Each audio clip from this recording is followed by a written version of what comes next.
Okay, today's rental car review is this 2020-something Camry. This is a hybrid. It's got about 40,000 miles on it from the rental car company. And I am sitting on the side of the highway because I am a little late for the airport. But that's okay. We still have time to film this rental car review. Obviously, the phone is connected to the infotainment here, as it tells me my microphone is being used elsewhere. I hope my intro actually recorded and that I'm not using the microphone built into the car, which I believe is right here. So, all that said, how do I like this car? Well, it's a Toyota, and just like the rest of my reviews on Toyotas, it's basically everything that you want in a car and nothing that you don't want in a car. And what it has, it does well, and what it doesn't have, it doesn't care about. So it's got its standard range of 2020's vehicle features. You've got your automatic high beams, which I just noticed as I started this and I have not tested. You get your standard controls down here, traction control off. Lights on here. It's got auto regular headlights, DRLs, all that good stuff. Windshield wipers, and suite of connectivity. It has a wireless charging pad, which I've found charges this phone, which is an iPhone 17 Pro, a little bit, as it's got a case on. It prevents the phone from discharging while it is connected to CarPlay wirelessly. We have a nice suite of USB ports. So we've got two USB-C ports that do a good job charging this phone, a USB-A port. Inside the center console, you do have a 12-volt outlet. And then in the back, you've also got a USB-A and C port. Now, the rear seats have been reviewed by a good friend of mine as being a little bit firm, but nice and roomy. Of course, they are a tiny, tiny person, but, there you go. We do note that there are cutouts in the roof. So there's like a central spine and then cutouts for your head, and that, of course, extends up to the front of the car as well. This is good. I'm tall, and I had a friend in here who was taller, and they had clearance, which was good. Pretty standard. Nothing special, nothing fancy with these seats. They're all fine. I find that the driver's seat cradles me pretty good. I haven't been whipping the car or anything crazy, but it's got nice bolsters, a good firmness. They're pretty comfortable. I've got about 300 miles on this rental car. You can adjust the lean of the seat, how tall it is off the floor, and forward and backwards. Overall, the suite of features that you have is pretty, pretty typical. I actually have been playing a lot with, and I've been really enjoying the radar cruise control. And it's awesome because I'm in Boston and there's a lot of snow and it's fucked up, and even with all the snow and the fucked up lane lines and salt everywhere, I find that the radar cruise and lane keep has actually been doing a pretty good job in the conditions that we're in. So one of the things that I really like about the radar cruise is that I can set the speed limit to the road speed limit, and if I enter stop and go traffic, the car will fully apply brakes and fully come to a stop and stay in cruise control mode. When the car in front of you starts moving, it does not start moving automatically. You have to tap the accelerator or tap the button again, and then the car will begin moving again. So it's been really great from that perspective as I've been fighting through Boston traffic to just sort of, relax a little bit in traffic. My daily, back at home is a big honking manual transmission pickup truck, and it's like, it can be a decent amount of work to kind of get through traffic. And so this is always really nice for me to experience the niceties and amenities of the lane keep and distance assists in cruise control modes. Now, this car also does have, as you can see in the top right there, a couple of other features. So you can toggle lane assist off and on with a button on the steering wheel. And then that symbol right below the clock and right above the symbol that's now flashing is Toyota's PDA, which is some, predictive driving assist, I believe. And I've dug through the menus here, and I've found that you can actually go ahead and adjust these settings for the PDA. You can turn it completely off. I have it on full sensitivity and I feel like it's been fine. So it's got steering assist, so it'll kind of help you steer if it doesn't think you're paying good attention, or if the road's a little bit tighter than you, the driver, think it is. And it's also got deceleration assist, which is just, it brakes for you if it thinks you're entering a turn too fast. I've mostly been doing highway driving. This might get in the way of, maybe more spirited driving. And the car, I will note, does have a sport mode that it's got some punch to it, I'm not gonna lie. But the fact that you can just turn it completely off is awesome. It's got the rear proximity assist. This was really helpful as I was backing out from behind a giant pile of snow in Boston the other day. It alerted me that there was a car coming that I would have otherwise not been able to see. Safe exit assist, RSA, I think this just reads road signs for you and pops them up next to where it says EV there in the middle. And then, you've got some nice settings for these driver assists, and I really appreciate the fact that you can turn them off. And in fact, even in the even inside the cruise control settings, which I'm having some trouble finding right now, but even inside the cruise control settings, I believe you can adjust some of the sensitivities to the lane departure and things like that here. This is just off right now, but I was pretty pleased with all of the settings that you can change for, again, for these. Here it is, the radar cruise control settings. Yeah, so you can change how much the acceleration is, the curve speed reduction, and so on and so forth for cruise control, it's awesome.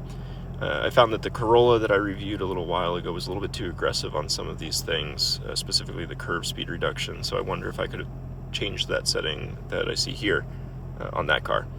But whoever's had this before me has already adjusted it, perhaps, and it's been a really comfy, really smooth ride. It's got a very smooth, easy transmission, delivers power smoothly and predictably. I think every vehicle nowadays is going to have plenty of power to get up to speed on the highway, so there's really nothing to talk about there. It's got some punch, and it can live in that, power band kind of as long as it needs to with the CVT. We've also got, as you see, it just turned off and it says EV in the top. This is of course a hybrid, and we're looking at the energy kind of graph here, which I think is cool. It reminds me of like a second gen Prius, but we do have a full EV mode that works under 20 miles an hour. So we can click that on in the city, and it works really nicely because it just keeps the engine off as long as you don't hit over 20 miles an hour. The downside there is that it's currently 28 degrees. The other day it was about 8 degrees. And with EV mode on and the engine not running, you just lose engine temperature, and therefore you lose HVAC. And so it would get a little bit chilly, and I'd have to click it back to regular eco mode for me to warm up a little bit, which was kind of silly and definitely an extreme edge case here. But yeah, the EV mode works really nice. It's very smooth in the city driving. It doesn't need to do anything fancy, right? City driving is city driving, so nothing crazy. I'll talk about the HVAC and controls real quick. So we've got the standard infotainment here. I don't know if I love like this glossy black plastic that sweeps up from the vent all the way to the infotainment, because they don't make any effort to kind of continue it. It just has a gap here, and that's kind of the only spot that this motif exists. It does exist a little bit here, but it works better here. It's just a little bit weird. The glove box also is absolutely minuscule. It goes back a decent depth, but it doesn't have much sort of access. Likewise, I'm not a huge fan of the way this comes down and blocks your passenger from having access to storage areas here, like with your cables and whatnot. A little bit weird. These are tiny cup holders. There's no way my water bottle is fitting in here. Likewise, the rear seat has some small cup holders, and there's really nothing to speak of in the door pockets. Again, it's for me, it's Toyota interior. It's fine. This is a little bit loose, which I think I'm jiggling myself more than I'm jiggling this, but you'll have to stress that it feels a little loose and the whole center console kind of moves a little bit. This is also kind of loose, and I can feel it more than I can show it, I guess, but I will say I do like that there's a lip on the top that I can, you know, drop my fingers down into and use my thumb to do the infotainment, because, you know, buttons on a screen are still difficult to press. What does have physical buttons, and I'm pleased to report are physical buttons, is the HVAC controls. These are all fine. Some of these, like these three, are physical buttons that just push in one direction. These three as well. The ones in the middle, the four buttons in the middle here, are toggles that go up and down. So I push down to change the temperature down, and up to change the temperature up. Can change fan modes with this. You know, vent directions with that guy, and passenger, of course, here. Sync button just pushes down. All these buttons feel decent. You know, they're tactile. They're not mushy. They're a little bit clicky, but they're like soft clicky. I think they feel pretty nice. Definitely a little bit higher quality than the Corolla. And I'm really pleased to see that they are not this like wretched glossy plastic or fake chrome that Toyota kind of likes to do on some of their specs.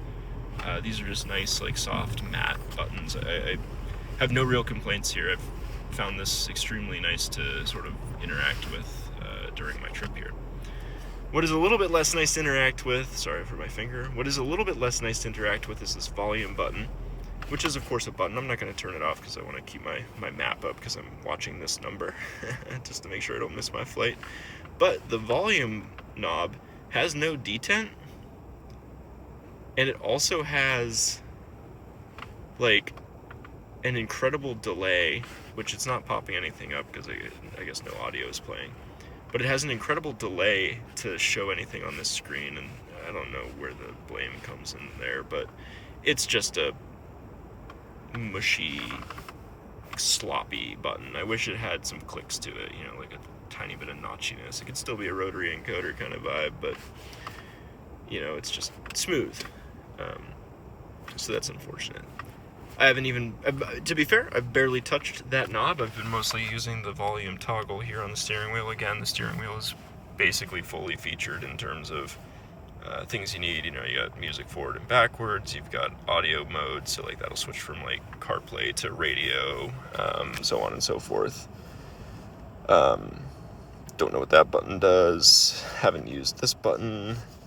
This thing pops up so many warnings about like the windshield wiper fluid is low, so I've pressed this button quite a few times.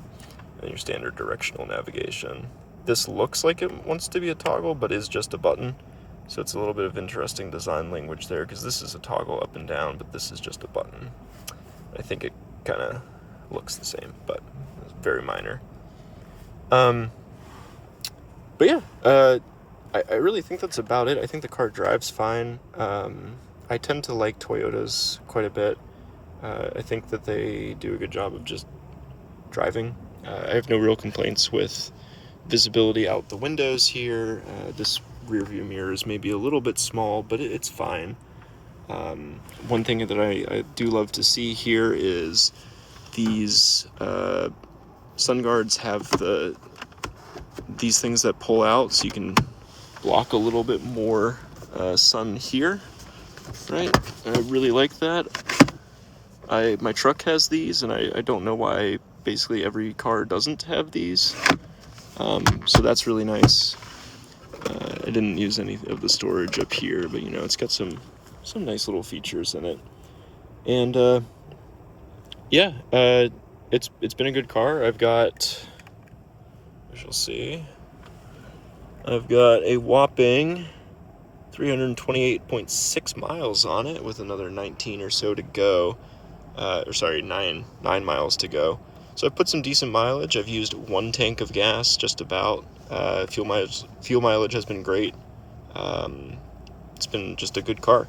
So I like to give a numerical, number here at the end of these things, and I think I gave the Corolla like a 7 or 8, and I think I'll give the Camry just a little bit under the Corolla. So whatever the hell I gave the Corolla, I'll deduct half a point for this car. And the only reason I'm going to do that is, now that I know that there are settings that would probably fix what I kind of didn't like about the Corolla, some of that more aggressive like driver assist. I think I would do that, and I'd have a better experience with the Corolla. The Corolla is also just smaller, and I'm generally a little bit more comfortable in smaller cars. This is a pretty spacious and comfortable car in here, but it's I like a little bit of a smaller car for Boston traffic, But yeah, it's a good car. So I'll call it, assuming I gave the Corolla an 8, I'm going to give this car a 7.5. If I absolutely had to buy one, I would consider it. I am certainly hoping that I don't have to buy a new car anytime soon, though. So that's been it, my rental car review of this 2023 or maybe 2024, maybe even 2025 model year Toyota Camry hybrid. All right, I just wanted a quick showcase of this radar cruise control. So as you can see, I've got it set to 45 miles an hour. I'm doing 36 because there's a car in front of me. And I've got my hand on the steering wheel and I'm watching the road, so I'm not really paying attention to where the phone is pointed. But, the car's doing a good job of maintaining distance from the car in front of me. And it's also helping me with the lane keep, which is, it's just nice. So car just pulled out in front of us. This car in front slowing down, so we slow down. And then it does a good job of tracking that distance. So yeah, overall, this experience, this sort of like stop and go traffic has been really nice. And again, overall, I just enjoy this sort of assist while driving a car in this environment. It's really nice compared to, it messed up a little bit there because it doesn't know what's happening up there, neither do I, frankly. But it errs on the side of caution for sure. And my speed limit's actually 50, so I can click that up just a touch. There you go. One thing I neglected to mention in the non-driving portion of this review is that while it is a key fob that will turn the car on just while it's in your pocket, right? Because you got push button start here. Here's a good example. We're stopping up here. We've got push button start, but we don't have keyless entry, which is kind of an interesting mix. I don't really understand why we don't have keyless entry when we have a push button start and a key fob that does not actually need to be turned in the vehicle to turn the car on. But yeah, that right there, by the way, great example of the way this radar cruise works. We've got some road signs popping up on the left there because there's some pedestrian signs, and it's kind of warning us. It read a stop sign that does not exist for us, so it's not a perfect system. But it does do a pretty good job of braking, sometimes a little bit aggressively. That felt a little aggressive, but here we go, accelerating, no problem. I'm not pressing the accelerator anymore. But yeah, I know this stuff is like super normal and standard on cars, but I've got a 24-year-old truck and a 40-something-year-old Volvo, and this sort of stuff is a novelty and a luxury for me. So it's fun to play with these and to talk about them a little bit. So yeah, that's about it. I got my exit coming up in 2 miles, so it's time to... In 2 miles, take the exit onto Route 60 towards Revere. Thank you, sultry Australian voice. And I will do just that. So, again, thanks for listening to this review and, going with my rants and raves. Bye.